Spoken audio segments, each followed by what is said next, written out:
So before you start to glue, you need to make sure you've got a few things going. Number one, you've got your boards clamped up. Now, I'm just doing a test piece here with 2 boards. Yours, of course, will have 3 glued together.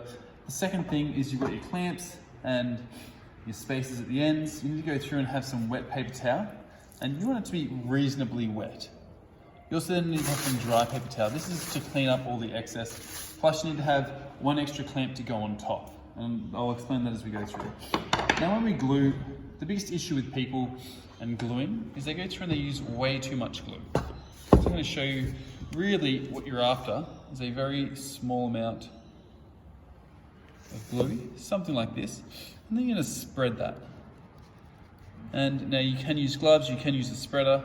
I often just use the old finger because I find it's just quick and easy, and since it's a water-based glue, it's easy to pack up as well.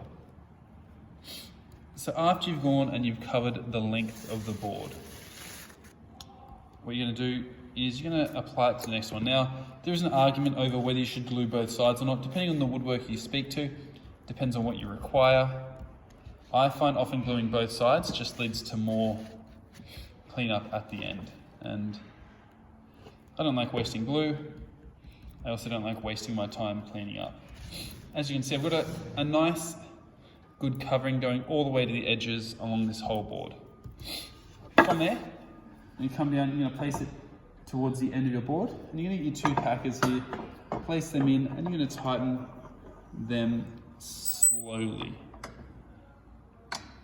Now, what we want to avoid here is over tightening, because if we over tighten, we're going to go through and you're going to end up putting a curve or an arch in your board.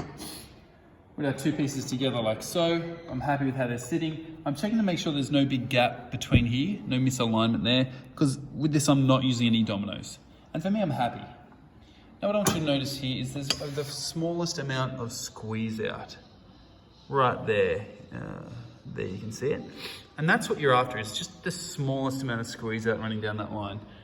And from there, all I'm going to do is I'm going to get my wet rag. I'm going to come through, clean off as much as I can.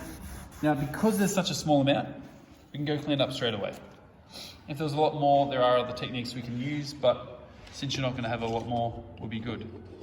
From there, all you're going to do is you're going to come through and you can get your friend to hold it, or one of the best options I find is just getting a bit of tape and taping these into place, just so that when we clamp the top section, it's clamped. So using a bit of tape, or you get a friend, or do it by yourself and struggle. Doesn't really matter too much. From there, all you're going to do is make sure it's all through. Put that clamp on, tighten that up, and repeat that process. Now, as you can see, I would now have 3 clamps going across my board.